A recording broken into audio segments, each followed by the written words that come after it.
The following podcast is scheduled for no point and is no hold barred. Are you ready? Ladies and gentlemen, let's get ready to podcast. Cake and Bake Thick Shake here, once again, delivering to you Circles and Blunt Pencils, the wrestling podcast that has no point. The pre-game smoke and beer is out of the way, ready to go, ready to get straight into it with day in history. Bit different, day in history, why not? 20th of June, what could I find?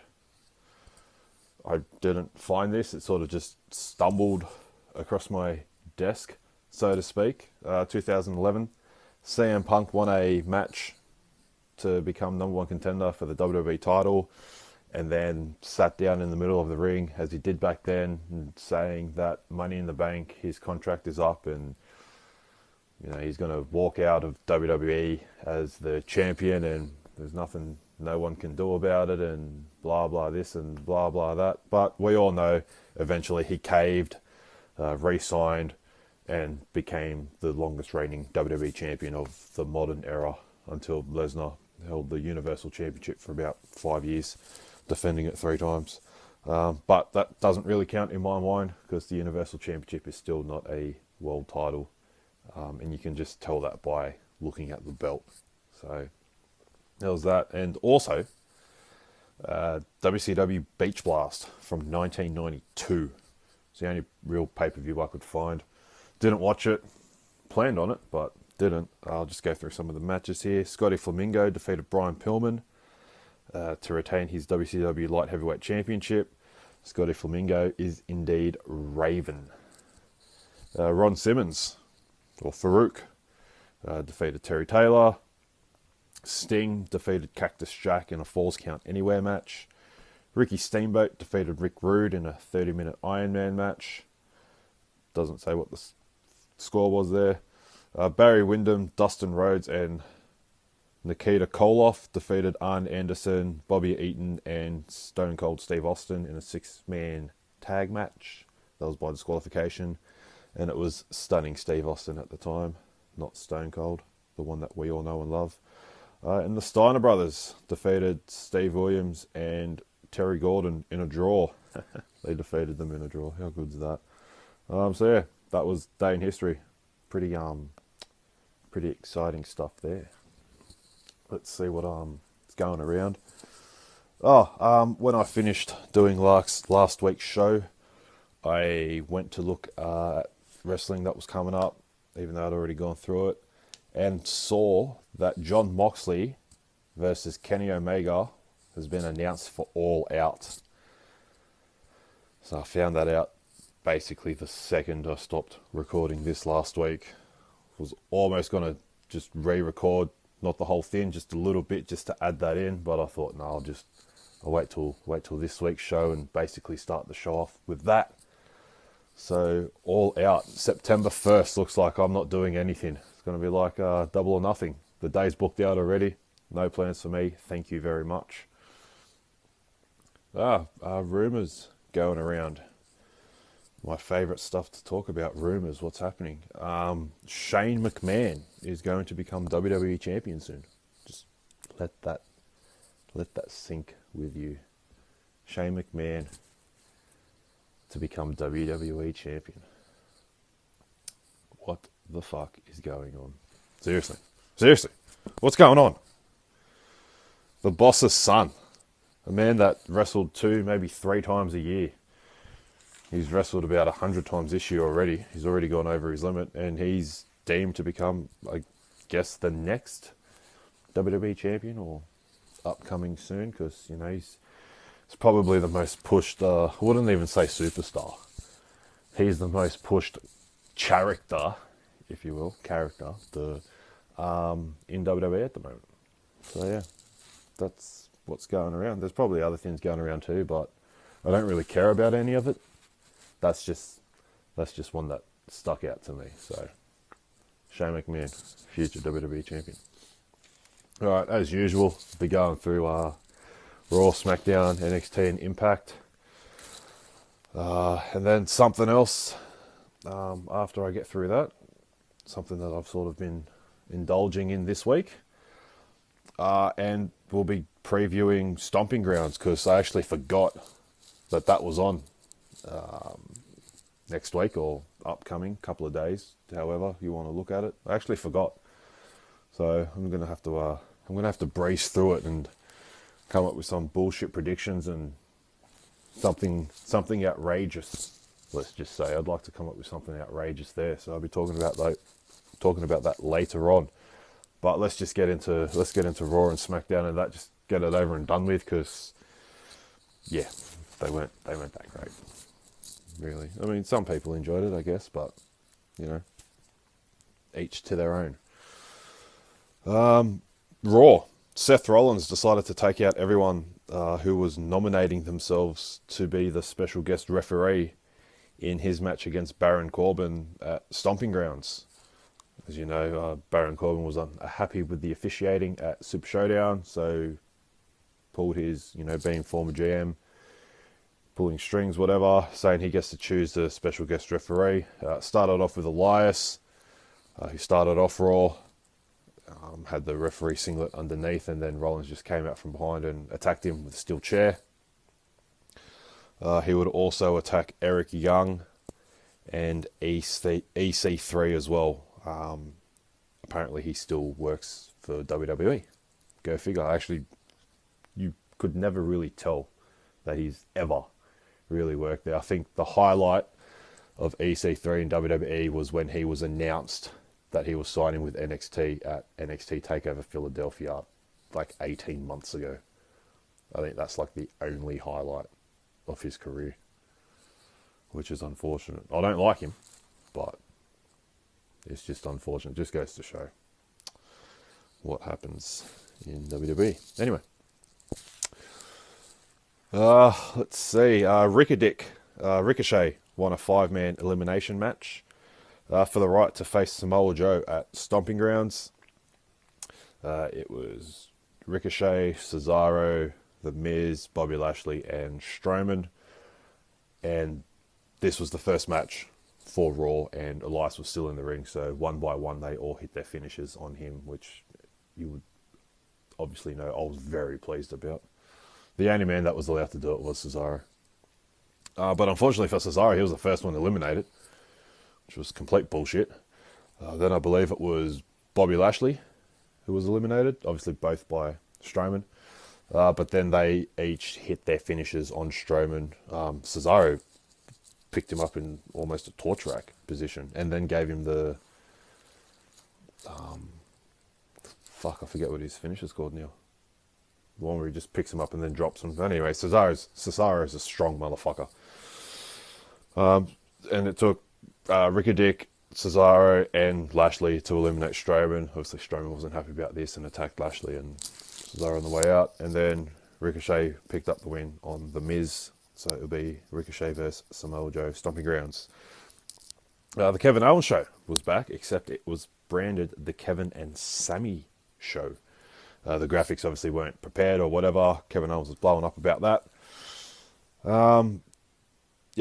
Their guest was supposed to be the special guest referee, EC3, but he was quickly demolished by a chair again by Seth Rollins, the chair swinging Seth Rollins. Then the New Day came out and interrupted whatever was supposed to be happening there, and they announced that they were going to do a 6-man tag match, the three of them against Owen, Zayn, and Baron Corbin, and a 2 out of 3 falls as well.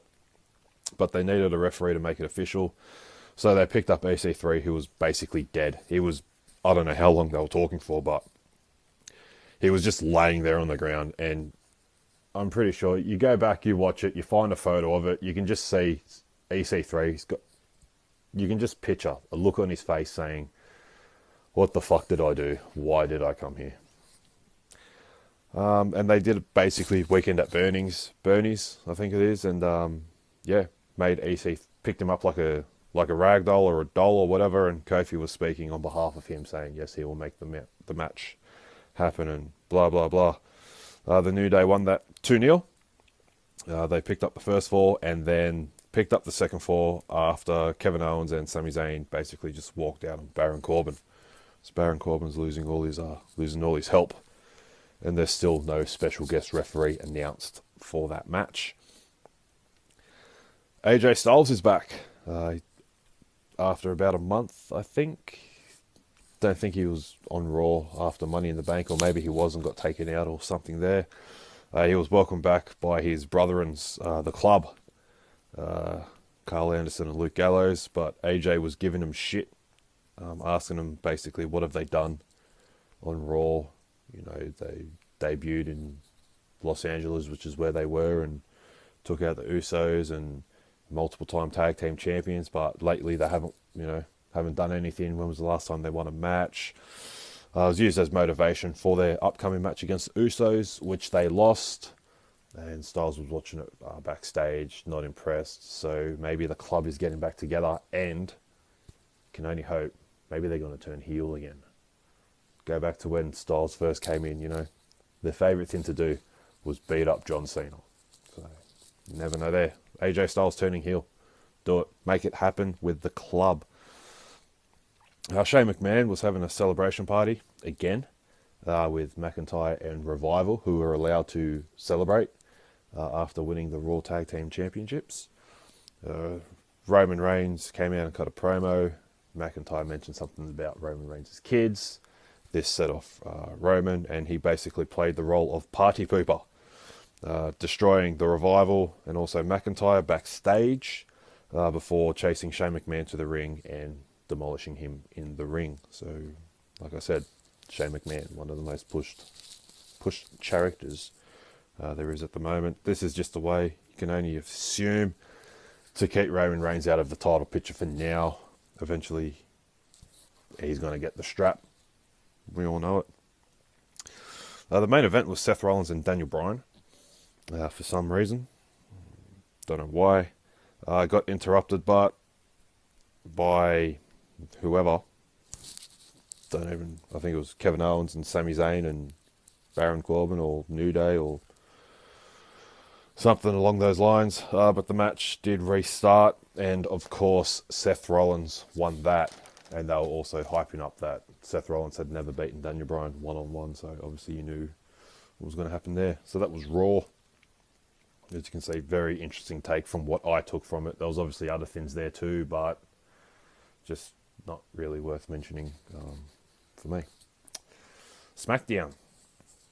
Dolph Ziggler defeated Xavier Woods after Ziggler had cut a promo on the New Day and basically saying that Kofi pretty much failed as a WWE champion.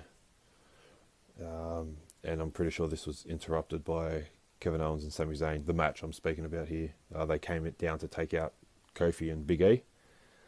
Ziggler was saying that he needed Woods to help him win at Super Showdown and blah blah blah, and Ziggler playing the whole "it should have been me, and then finishing off his promo saying it will be me. Can only hope that'll happen there. Alexa Bliss absolutely ripped Bayley to shreds on a moment of bliss.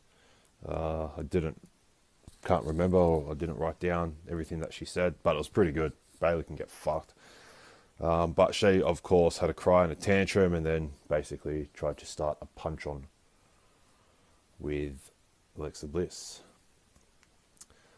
Elias and Drew McIntyre defeated The Miz and R-Truth in an elimination tag team match. The Miz was given 10 seconds to find a tag team partner by Shane McMahon. And R-Truth just came up from underneath the ring, which is where he likes to hide these days, obviously with his 24/7 championship. Miz stated it was the return of the awesome Truth. This ended up, obviously, 2-0, I guess. Elias and Drew didn't get eliminated. So it was good to see Elias actually not take a pin for a change, which was really good. And then I think R-Truth was chased by multiple people for his 24/7 championship. He was leaving the building and an Uber arrived or whatever, and a referee came out and he said, the Uber driver's a referee now. And he was calling out for Carmella, who was allegedly standing there. Truth couldn't see it. It was actually Drake Maverick disguised as Carmella. He rolled up R-Truth and finally got his hands on the 24/7 championship. And then got in the car and drove off, saying that he's going to get married. He's getting married in a couple of days, and he was bragging about that. And then Truth's response to that was, I didn't know Carmella was getting married. So R-Truth's still an idiot. He's still stupid. But it's funny. But still, yeah, whatever. I wonder, you can also only assume that, saying on TV that Drake Maverick's going to get married and blah, blah, blah. He's actually, I'm pretty sure he's legitimately getting married. So I wonder if Vince is actually just paying for his whole wedding just so he can ruin it by having R-Truth roll him up on the altar as he's saying I do to win the 24/7 championship for like the 10th time or whatever he's up to now. And of course, main event, Seth Rollins again in the main event. He and Kofi Kingston defeated Kevin Owens and Sami Zayn. That's basically all I've got from that. So yeah, Raw, SmackDown, bit disappointing there. But we'll go to NXT. NXT was actually good. Finally, after a couple of weeks, obviously a whole new fresh batch of TV taping. So surely can only go up from here. The Undisputed Era, led by Adam Cole, Bebe, came out to have an undisputed celebration. Obviously for Adam Cole defeating Johnny Fuckwit at TakeOver 25. Basically, just like he said he would. A bit of a long promo here. He was also saying that this is only the beginning for the Undisputed Era, as they will have all the gold soon. And they will run NXT. They also showed a video package of what they think the opening of NXT should be. It's basically just the NXT music, like the opening that they play every week. But it was just the Undisputed Era. It was just them. It was good. It's great. It actually should be the opening for NXT. It was undisputed. No pun intended. Or was there? They were interrupted by the Velveteen Dream, who came out talking about, no one's going to get their hands on his North American Championship. But he was interrupted by Matt Riddle, coming out calling everyone bros and what have you. And he was interrupted by Prince Pretty Tyler Breeze, who said he was also saying something as well. Didn't get all of it off memory anyway. And he said he was talking to William Regal and basically put together a 6-man tag team main event. Velveteen Dream obviously wasn't pleased by this, and I can't blame him having to team with those two knobs. Tyler Breeze is a knob. Matt Riddle's a knob, but he's a stoner. He's a good wrestler. He's just a knob. Damian Priest made his NXT debut. He defeated Raul Mendoza. You marks may know him as Damian Priest, but I still know him as Punishment Martinez from Ring of Honor. So just hopefully it's a good move for him, because he was doing. I liked him in Ring of Honor. Thought he was doing really good, going places, I guess. He was also at All In. He was in the Battle Royal there. So hopefully, he just gets used right in NXT, and hopefully he stays on NXT and doesn't quickly, go from NXT straight to the main roster and end up like EC3 drinking out of red cups and laying on the ground for 10 minutes wishing he was dead and shit like that. Poor EC3. Got to feel for him. I don't, but you got to feel for him. Something else happened. Not very exciting there, but the main event, the Undisputed Era, defeated Velveteen Dream, Tyler Breeze, and Matt Riddle. Great match. All of them really on NXT are, no matter what, especially tag team wrestling on NXT. WWE could take some notes there, even though they're basically the same company. It just goes to show what Vince McMahon does as opposed to what Triple H does. Anyway. Roderick Strong pinned Velveteen Dream, obviously to pick up the win. And this was because Matt Riddle and Tyler Breeze choked in the spotlight, basically unable to live up to the hype of being tag team partners with the Velveteen Dream. And ultimately, they let him down. It's that simple. Velveteen Dream was pretty much carrying him, doing all the work there. So that was NXT. There was also a video package on Mia Yim. Fucking big whoop. I guess she's next in line for the NXT Women's Championship. Shayna Baszler and Io Shirai will have their steel cage match next week. Which, if you don't want to know the result, just block your ears for 5 seconds. Shayna Baszler wins, obviously. Okay, welcome back. If you blocked your ears. So that was NXT.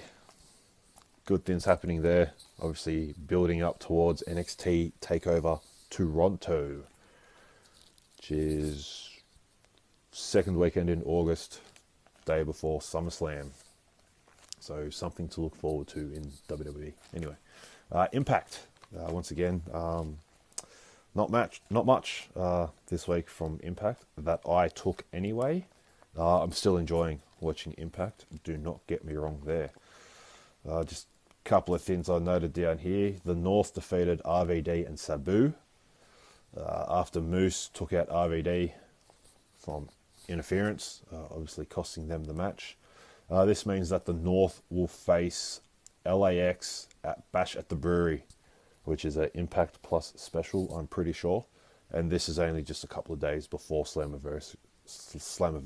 So, and LAX defending against the North, and then the Rascals at Slammiversary. Killer Cross absolutely destroyed the Sandman. I'm pretty sure this was a hardcore match. Can't remember, but the kendo sticks were flying and all that, so it probably was. Every time Sabu and Sandman have a match in Impact, which has actually been a lot lately, there's just chairs and kendo sticks and tables, and it's basically just like the old ECW, and the refs just stand by and just let it happen, I guess. Cross won with his submission, the Cross Jacket, and he wouldn't release the hold.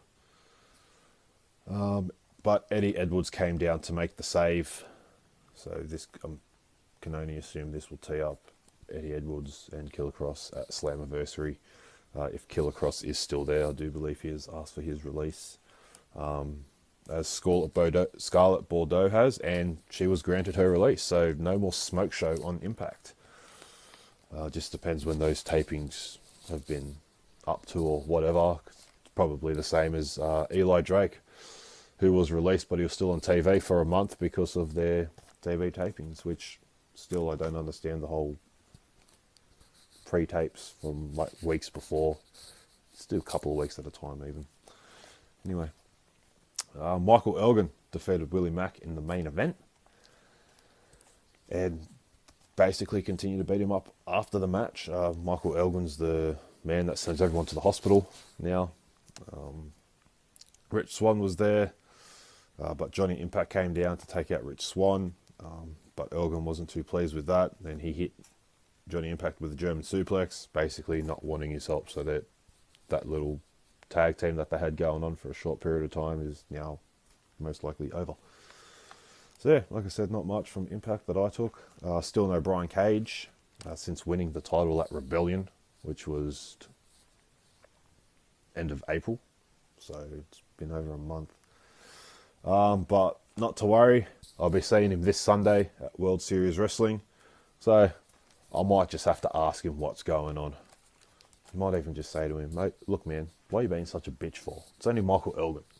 You know, unbreakable Michael Elgin. You can take him. You never know. But then again, maybe his boy Flip might flip me out or some shit. So yeah, that was wrestling from this week. Very disappointing, if I do say so myself. But hey, can only get better. Surely, you just gotta stay positive with these things.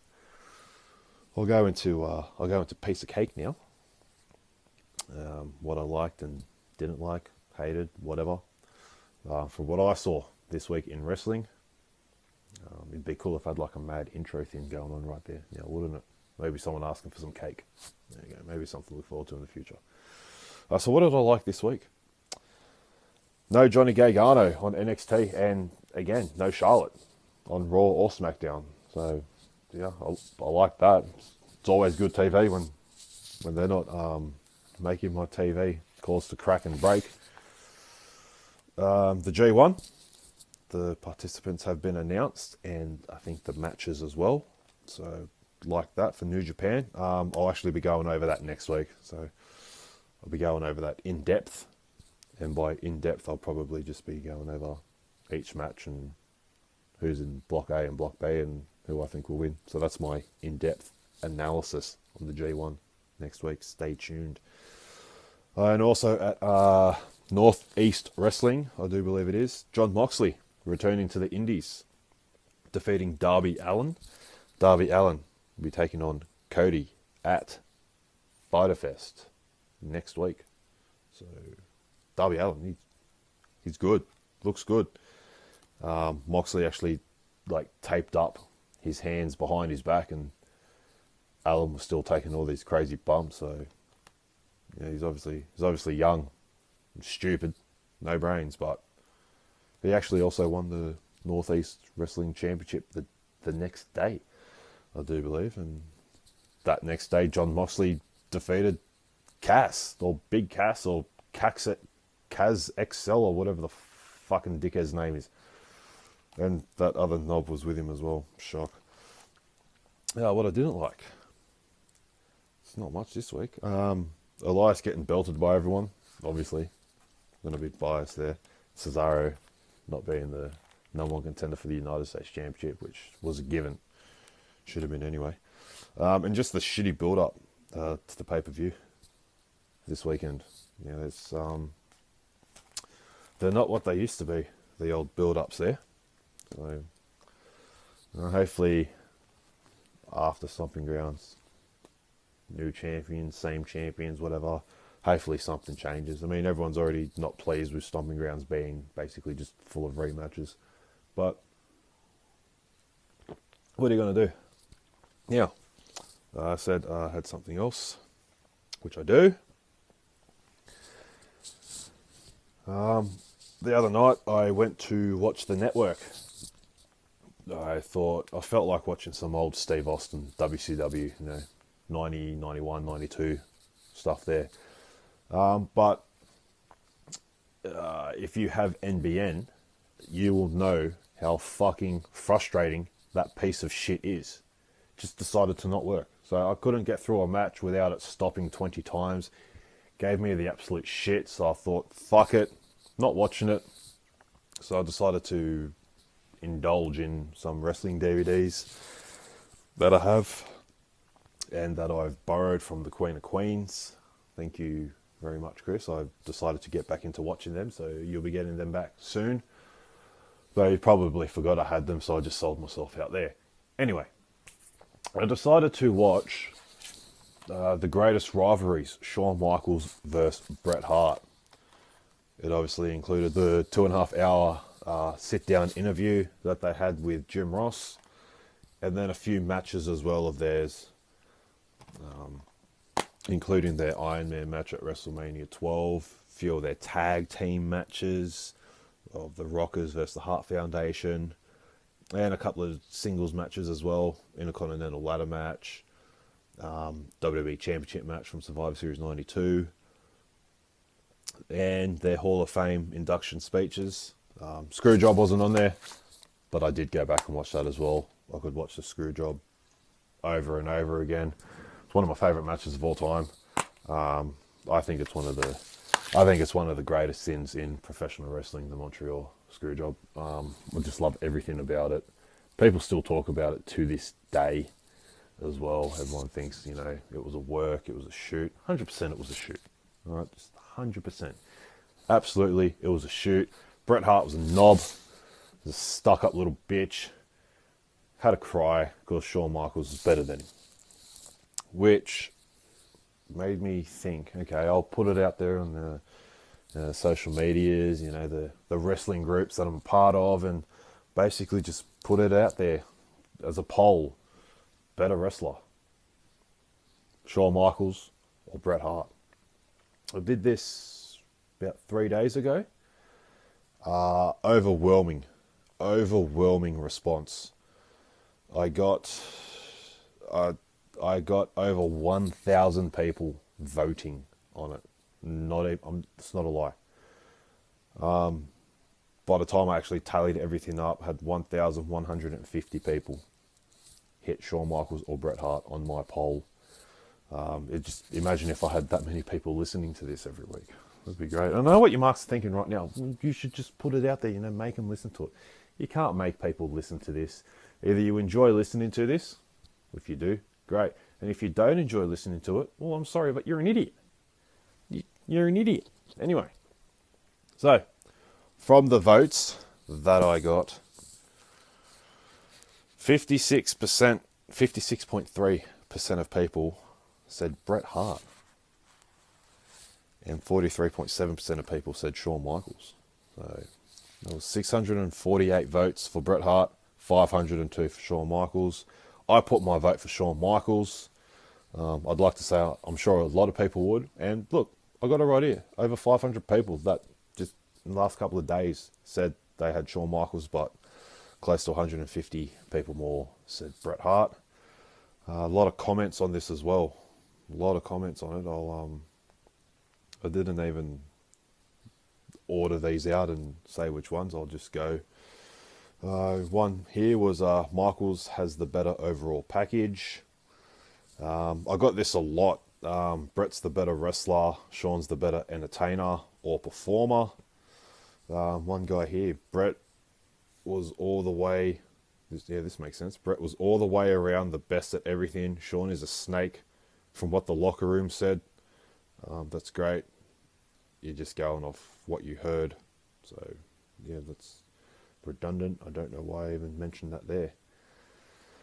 Not that the poll is life-changing, but I picked Bret, and the Shawn stats went up. Okay, so this guy reckons he contributed to people saying Shawn Michaels. Very good there. Shawn by a hair for me. He was a douche in the 90s, though. But Bret's still a legend. I don't give a fuck if he was a douche in the 90s. He was a champion in the 90s. It's better than the one we got stuck with in the 2000s. Better wrestler, better performer, blah, blah, blah. Look, I'm a huge Shawn Michaels fan. I always have been. He's my favourite wrestler, but this poll is stupid. Oh, well, thank you. Bret is clearly the better wrestler, Shawn. Well, that makes me feel good about myself. That's why I got over 1,000 people fucking hitting the poll, you fucking idiot. Stupid mark.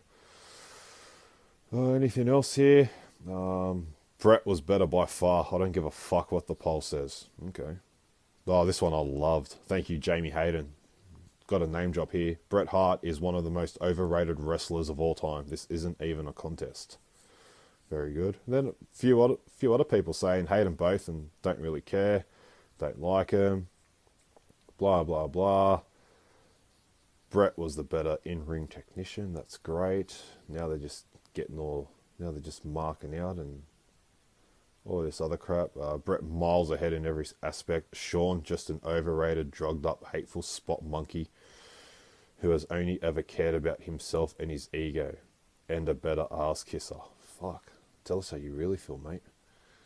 Wrestler Bret, but Shawn is just behind him in the ring, miles ahead of him with everything else, which puts Shawn as being the greatest of all time, with Bret being the best in-ring. That makes no sense. Shawn Michaels, even Ric Flair says Shawn Michaels is the best. Bret Hart isn't even the best wrestler from Canada. Bret Hart isn't even the best wrestler in his family. Fuck. Okay, a lot of people do not like Bret Hart. I love it. I don't like Bret Hart either. Still think he's good, but he's just a knob. Bret screwed Bret. Fucking love that. It said better wrestler, not better talker, better flip-flopper, not better arse-shaker wrestler. What?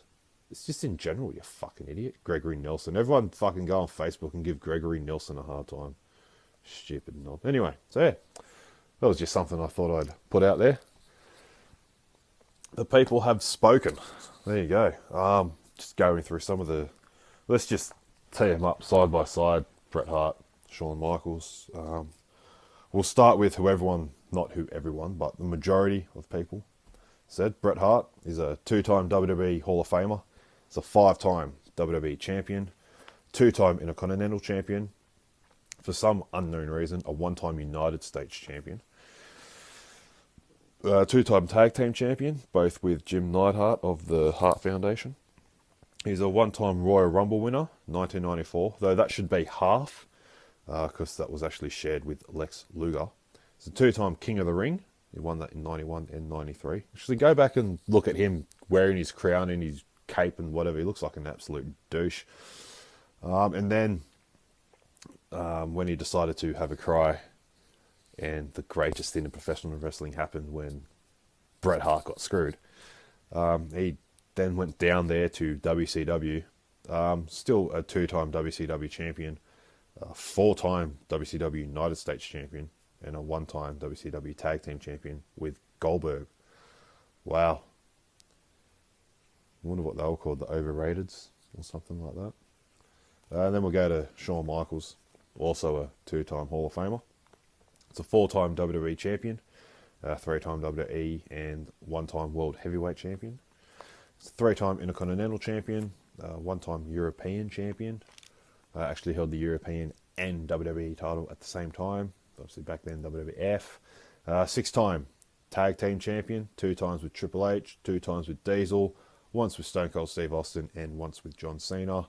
It's a two-time Royal Rumble winner, 95 and 96. Also the only, well, should have been, actually you look at it now, he is the only man to win it from the number one position, because they refused to say who won it from number one in 2004 because of what he did.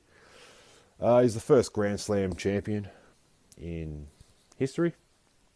And he was also a two-time AWA Tag Team champion with Marty Jannetty. Going back to the screw job, stiff match. I absolutely love it. There's specials about it everywhere. You know, obviously the Bret and Shawn DVD, they also have that on the network. They talk about it there. Part of the Monday Night War story, they talk about it there. From the Dark Side of the Ring, a special on Vice, they actually had one as well on the screw job. Like I said, it's one of my favourite things to talk about. And when push comes to shove, I would have done exactly what Shawn Michaels did. Fuck Bret Hart. I'd do it to anyone, really. Given the timing of it and whatnot, and doing whatever's right. Fuck him. Who cares? Fuck him. I mean, look what happened to Bret Hart. What happened to him? He went to WCW and just wasn't happy. I mean, I get why he went there. Apparently $3 million a year for 3 years. Fuck it, why not? But just a waste of money, really. I think Eric Bischoff even said that. They didn't get the Bret Hart they wanted. They just got some unhappy, ungrateful piece of shit that couldn't even put a smile on his face. So, but yeah, that's Bret versus Shawn. Anyway, well, actually Shawn versus Bret. I'd like to alter these numbers as well and have it 1,150 for Shawn and 0 for Bret. Can't do that, but yeah, it's pretty close there. I actually thought it would have been a bit closer. It was actually looking that way until, you know, the last 24 hours or so. A late surgence from, I guess, Bret Hart fans. They sort of just heard about it and decided to mark out on Bret Hart. So yeah. Anyway, that's one of the greatest stories as well, I think, in professional wrestling, apart from CM Punk being a sook. If you want to go there. So yeah, what's next on my itinerary, please? Stomping Grounds. That's right, because that's this weekend, which I actually forgot about. So let's see. I'll give my predictions here for each match. I may have to run through this. I don't have much life left on my phone as I'm looking at it here. Anyway, Team Vegan, Daniel Bryan and Rowan will be taking on Heavy Machinery for their WWE SmackDown Tag Team Championships. Yeah, the Vegans for me. The Planet's champion, Daniel Bryan and Eric Rowan. Or Heavy Machinery and give Daniel Bryan the WWE Championship again, because as much as I hate him, It was actually an entertaining WWE champion, not like the one we've actually got now. But for me, prediction, Daniel Bryan and Rowan. Triple threat cruiserweight championship match. Tony Nese versus Drew Gulak versus Akira Tozawa. Akira Tozawa.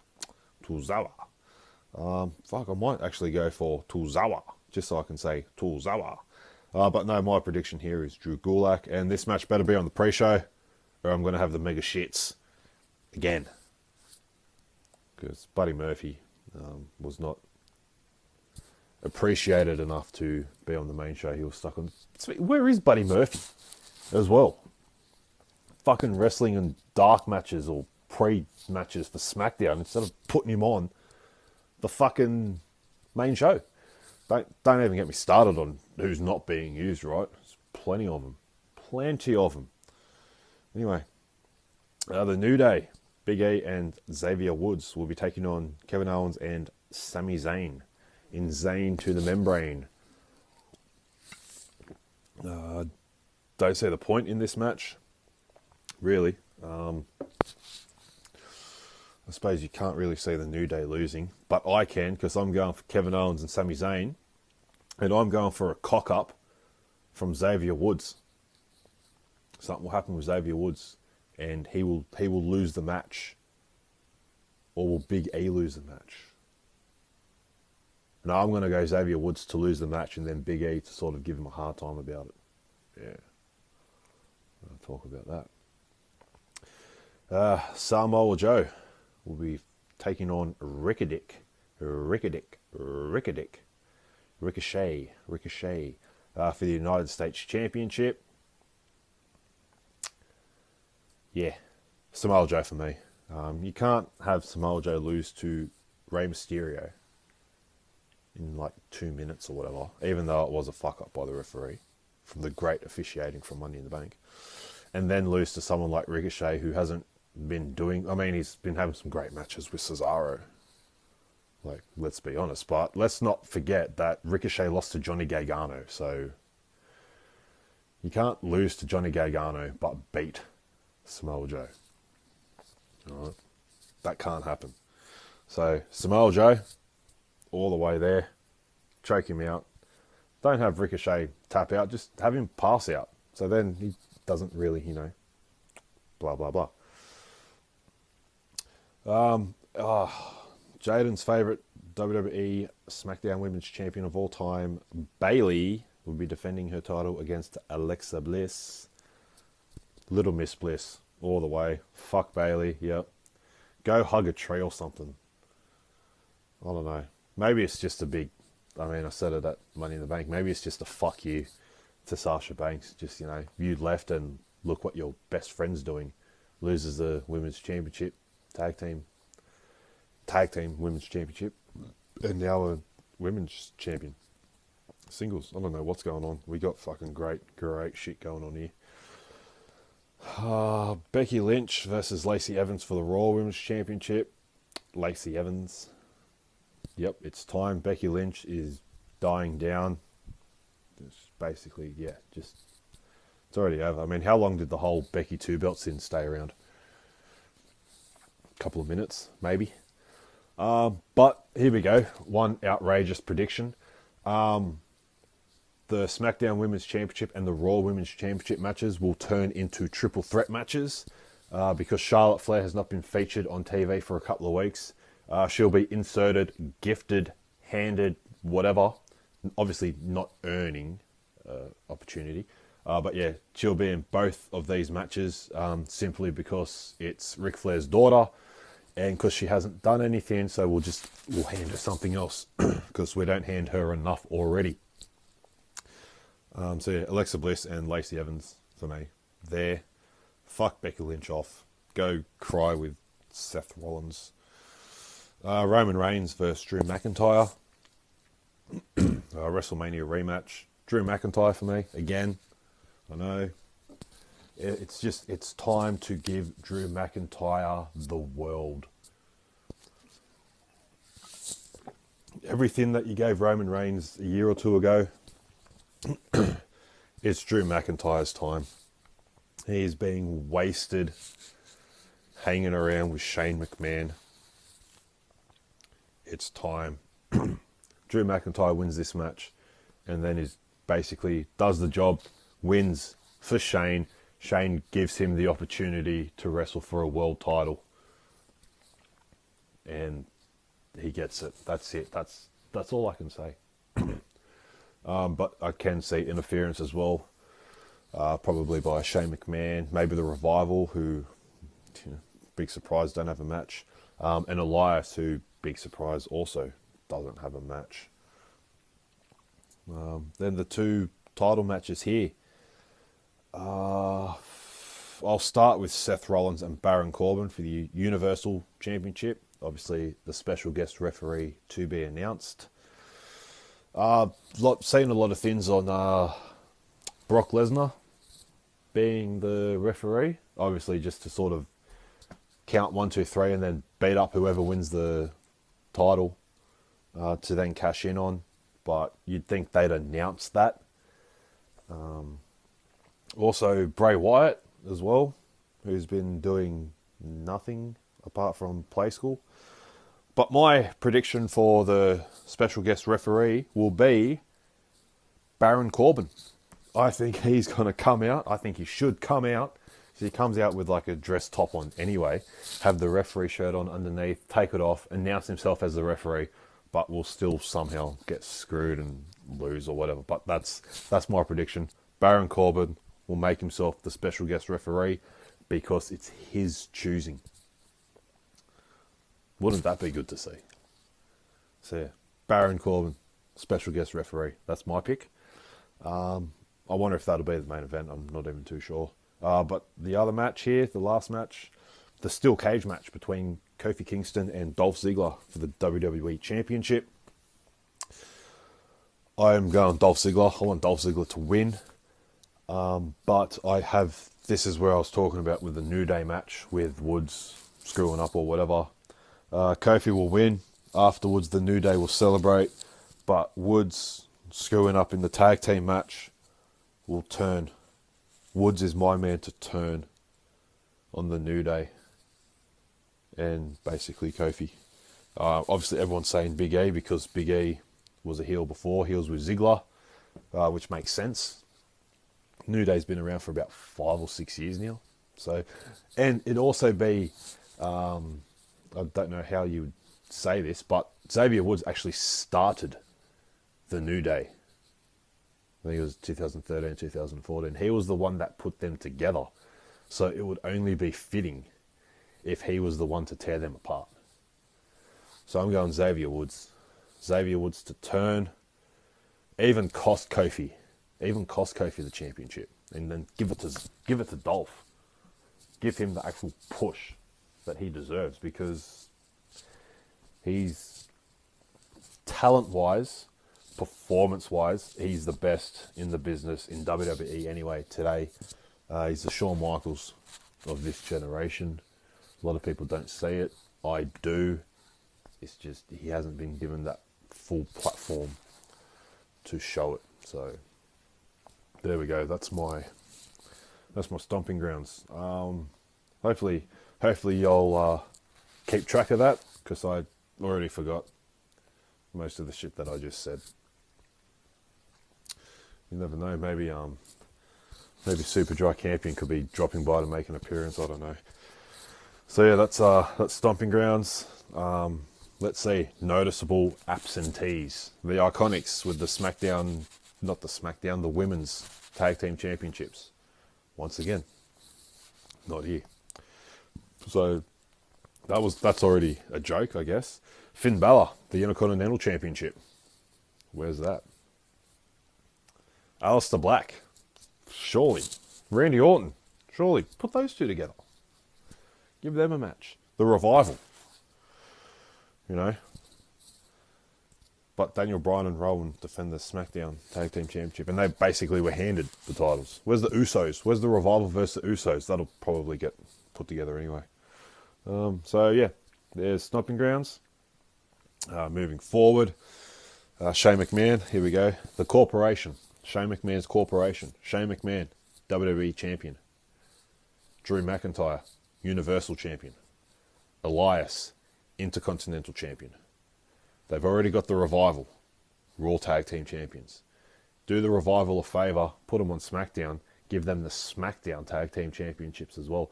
Unify the tag team belts because there's absolutely zero division on SmackDown. Have a go across both brands, just like the women's. And then hire Samoa Joe as your enforcer. He's the United States champion. Then Shane McMahon and his corporation run the WWE. They've got every single title there is. And then maybe they can hire the services of Lacey Evans or something, or an Alexa Bliss, and just rule everything. Fuck it. Why not? Something different. I guess that's why I'm here bitching about wrestling and not writing it, eh? Anyway, what do you do? What do you do there? So yeah, that's that. AEW Fighter Fest is on next week. Let's see what we got here. Ooh. There's a few more matches here now. Michael Nakazawa and Alex Jabali in their hardcore match on the pre-show. Also, the Best Friends against SCU, Scorpio Sky and Frankie Kazarian, against Private Party. This is a three-way tag team match.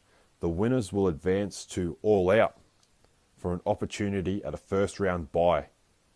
That's right, because there's an AEW Tag Team Championship tournament coming soon.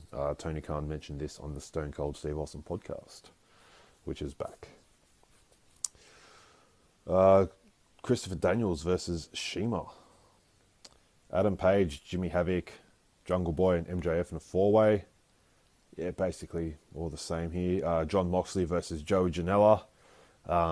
Actually, I might take the opportunity to meet Joey Janela this Sunday at World Series Wrestling, because he'll be there. Hopefully my Moxley shirt, I'll be wearing it just so I can say, Moxley's going to do your head in, mate. Now, do you want to go out for a cigarette? The Elite, Omega and the Young Bucks against the Lucha Brothers and Laredo Kid. Okay, they've got a partner. The Lucha Brothers. Guess what? Also be seeing them this Sunday, World Series Wrestling. Fuck yeah. And Cody versus Darby Allin. So yeah, that's Fighter Fest. Not a pay-per-view. It's just an event.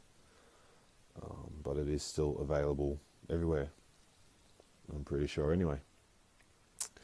So yeah, I might even hopefully maybe a bit more talk about that a bit in depth next week as well. Along with, what was I going to preview next week? The G1. Talking about that as well. Also be going over Stomping Grounds. Hopefully it doesn't shit me and be disappointing. Hopefully it's at least halfway decent. And Slammiversary as well. That's right around the corner. So I'll be talking about that in a couple of weeks. And anything else. DVDs. Currently I'm watching the Shawn Michaels Unreleased, the Showstopper Unreleased. So I'm getting through that. And anything else. If you have any suggestions of something for me to watch, please feel free to let me know. Maybe I can talk about it. Maybe I can give you a shout out. Fucking marks. So yeah, hit me up on Facebook, Circles and Blunt Pencils. Instagram, at, I don't know, Circles and Blunt Pencils podcast, I think it is. Twitter's going through the roof, at CMBP Pod. I think I've got 2 followers still, and one of them's me, so how good's that? Obviously, best wrestling podcast on YouTube, isn't it? Hit subscribe. Got up a subscriber this week, and then lost one, so I'm back down to, won't even say. The goal is there still, 100,000 subscribers. We're getting there somehow. I don't know. Averaging about half a subscriber a week. So, yeah, about 200,000 weeks from now, I'll get that plaque for just being awesome at YouTube's. Yeah, I think that's it. That's it for another rendition. I don't even know what that fucking word means. This episode of Circles and Blunt Pencils is done. That's it. It's over. Pull the plug. Cake and bake thick shake. See you marks later. Zero miedo.